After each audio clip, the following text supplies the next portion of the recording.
2023-24 का जो आम बजट वित्त मंत्री जी ने प्रस्तुत किया, वह ऐसा बजट था जो भारत की आर्थिक समस्याएं जो हैं उसमें इस बजट में उन समस्याओं का कोई निवारण या उन समस्याओं को इंगित तक नहीं किया गया।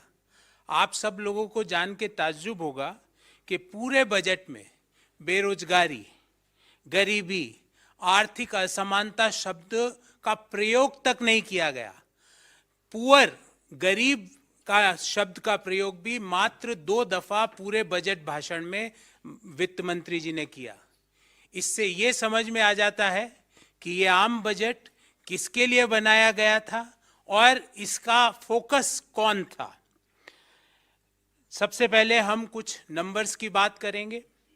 2021-22 में देश की जीडीपी 232,14,703 करोड़ वित्त मंत्री जी ने बताई थी और ये भी बताया कि नॉमिनल ग्रोथ 11.1% रहने की उम्मीद है।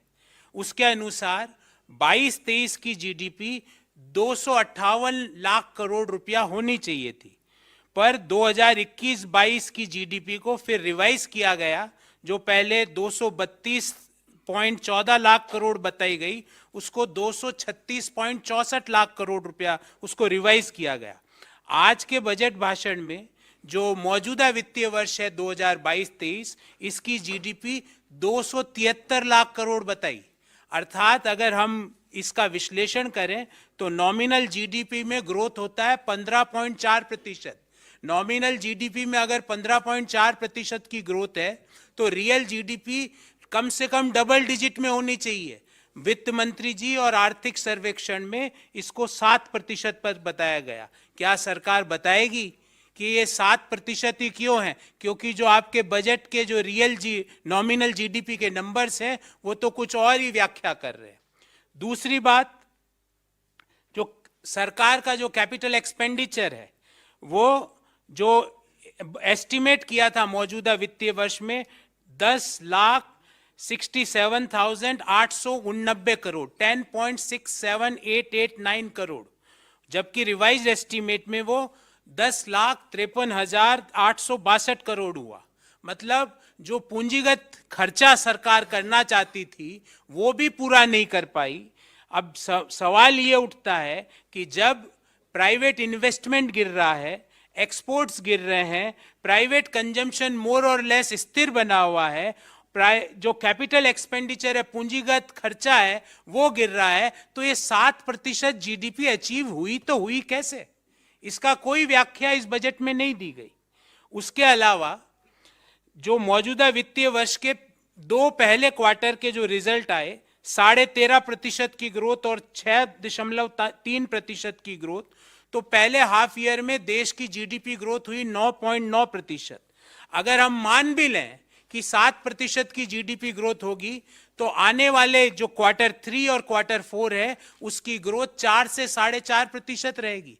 अर्थात मौजूदा वित्तीय वर्ष में क्वार्टर दर क्वार्टर देश की जीडीपी ग्रोथ रेट गिरी है। मौजूदा वित्तीय वर्ष के पहले क्वार्टर में 13.5%, दूसरे क्वार्टर में 6.3%, तीसरे क्वार्टर में 4 से 4.5% के बीच और चौथे में भी यही। तो देश क्वार्टर दर क्वार्टर मौजूदा वित्तीय वर्ष में जीडीपी ग्रोथ गिरी है।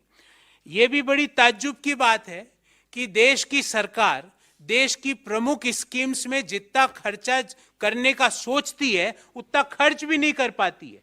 कुछ उदाहरण आपके सामने रखता हूं। कृषि पर सोचा था सरकार ने कि 83,521 करोड़ रुपए खर्च करेगी, जबकि इसको रिवाइज कर दिया गया 76,279 करोड़।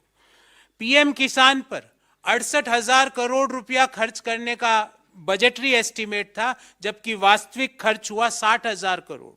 एजुकेशन पर, शिक्षा, 1,04,278 करोड़ रुपए खर्च करने का बजटरी एस्टीमेट था, खर्च किया मात्र 99,881 करोड़। हेल्थ पर 86,606 करोड़ की जगह 76,351 करोड़। सामाजिक वेलफेयर पे 51,780 की जगह 46,502 crore.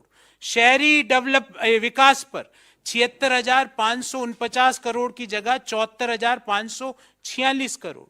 Development for the SC community पे 8,710 करोड़ खर्च करने का सोचा था और खर्च किया मात्र 7,722 करोड़। शेड्यूल्ड ट्राइब्स के विकास पर सोचा था 4,111 करोड़ रुपए खर्च करेगी सरकार, खर्च किया मात्र 3,874। माइनॉरिटीज के डेवलपमेंट पे बजटरी एलोकेशन किया गया था 1,810 और खर्च किया मात्र 530 करोड़ रुपया। और जो वल्नरेबल ग्रुप्स है उन सोचा 1931 करोड़ रुपया खर्च करने का बजटरी एस्टीमेट था, इसको रिवाइज करके कर दिया 1821 करोड़। और आप सब लोगों को जान के ताज्जुब होगा कि राज्यों को जो केंद्र सरकार की ओर से जो डिवोल्यूशन के जो पैसा मिलता है उसमें 3,34,339 करोड़ रुपया देने का उनको ट्रांसफर का बजटरी एस्टीमेट था और दिया मात्र 2,70,936 करोड़। अर्थात ये 64,000 करोड़ रुपया राज्यों का जो हक था उनको नहीं मिला। अब करों की बात करते हैं। कोई मेजर करों में कटौती नहीं की गई, सिवाय जो न्यू टैक्स रिजीम में जो लोग ऑप्ट करते हैं उनमें छोटा सा मार्जिनल फेरबदल किया गया।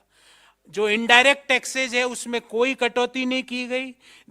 जो पेट्रोल है, डीजल है, सीमेंट है, फर्टिलाइजर्स हैं, इनके दाम यथावत बने हुए हैं। जो जीएसटी की इरेशनल दरें हैं उसमें कोई रैशनलिटी नहीं लाई गई। और जो केंद्र सरकार बहुत सारे सेसेस इकट्ठे करती है, और ध्यान रहे सेस का पैसा राज्यों को नहीं मिलता है, वो सीधा केंद्र सरकार के पास जाता है। उन सेसेस में भी सरचार्जेस में भी किसी तरह की कोई कटौती नहीं की गई। तो सवाल ये उठता है कि ये बजट से किसका फायदा हुआ। एक बात तो सत्य है कि इससे गरीब लोगों का कोई फायदा नहीं हुआ। जो युवा पीढ़ी है जो रोजगार की तलाश कर रही है उनका भी कोई फायदा नहीं हुआ। जो लोगों को नौकरी से निकाला गया है पिछले 2 साल 1 साल में उनको भी कुछ नहीं मिला। जो टैक्स पेयर्स है जो कि समय पर कर देते हैं उनको भी कोई बड़ा रिलीफ नहीं मिला। जो माताएं बहनें गृहिणियां हैं उनको भी किसी तरह का फायदा नहीं हुआ। और वह हर एक व्यक्ति जो भारत के बारे में सोचता है उनको भी आज के बजट से सिर्फ और सिर्फ निराशा और हताशा हाथ में लगी।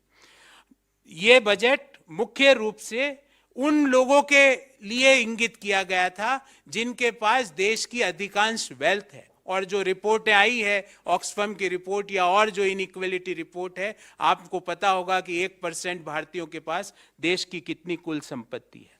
हाँ, एक चीज बड़ी स्पष्टता से इस बजट में बाहर निकल के आई कि ये बजट अहमदाबाद की गिफ्ट सिटी को जरूर फोकस करना चाहता है और उसको एक मेजर बिजनेस हब के रूप में डेवलप करना चाहता है, फाइनेंशियल सेंटर के रूप में डेवलप करना चाहता है, वाणिज्यिक सेंटर के रूप में डेवलप करना चाहता है। हाँ, जो नए टैक्स रिजीम में जो करदाता कर देते हैं उनको कुछ फायदा मिला, पर यह करके सरकार ये कहना चाह रही है कि जो लोग पुराने कर टैक्स रिजीम में के तहत टैक्स दे रहे हैं क्योंकि वो वहां पे उनको एग्जम्पशन का फायदा मिलता है, तो सरकार इनडायरेक्टली ये कहना चाहती है कि आप एग्जम्पशंस में इन्वेस्टमेंट मत करो, अपने आने वाले समय के लिए पैसा न मत लगाओ। आर्थिक सर्वे ने साथियों बहुत सी देश के सामने आने वाली चुनौतियों के बारे में बताया था। हमें उम्मीद थी कि वित्त मंत्री उन चुनौतियों का किस तरह सामना करेंगे उसके बारे में विस्तार से अपने बजट भाषण में उल्लेख करेंगे। मैं 3 मुद्दे आपके सामने रखना चाहता हूं। पहला, जो 2023 का वर्ष है इसमें दुनिया की ग्रोथ और दुनिया की ट्रेड स्लो डाउन होगी, उसका भारतीय अर्थव्यवस्था पर क्या फर्क पड़ेगा, क्या इंपैक्ट पड़ेगा, वित्त मंत्री जी इसके बारे में बिल्कुल खामोश थी। दूसरा, दुनिया की बड़ी अर्थव्यवस्थाएं रिसेशन में जाएगी, उसके कारण देश की अर्थव्यवस्था पर क्या फर्क पड़ेगा, इसके बारे में इस बजट में किसी भी तरह का उल्लेख नहीं किया गया। और लास्ट, जो वैश्विक सिक्योरिटी सिचुएशन है, उसके बाद जो और आगे आने वाले समय में और ज्यादा डेट्रियोट करेगी, उसके बारे में भी इस बजट में किसी तरह का उल्लेख नहीं है। हमारा सवाल है कि जो चुनौतियां देश के सामने हैं, अगर ये सही साबित हो जाती है तो इन चुनौतियों से निपटने की सरकार की क्या तैयारी है, सरकार इनका किस तरह सामना करेगी? क्या फिर से इन चुनौतियों के पीछे छुप के हमारे को कहेगी कि भाई बेरोजगारी इसलिए है क्योंकि ये वैश्विक चुनौतियां हमारे सामने, और जो देश के लोग भारी बेरोजगारी और भयंकर महंगाई से त्रस्त है, उससे निदान दिलाने के लिए सरकार की क्या रणनीति है, क्या नीति है, वो भी हम सवाल करना चाहते हैं। ये सारे सवाल ना तो कल जो आर्थिक सर्वे प्रस्तुत हुआ उसमें इन सवालों का उत्तर दिया गया, ना वित्त मंत्री के आज के बजट भाषण में इनका उत्तर दिया गया। तो हम यही कहेंगे कि देश के अधिकांश लोगों के लिए ये बजट उनकी आकांक्षाओं, इच्छाओं और उनकी उम्मीदों पर बिल्कुल भी खरा नहीं उतरा है।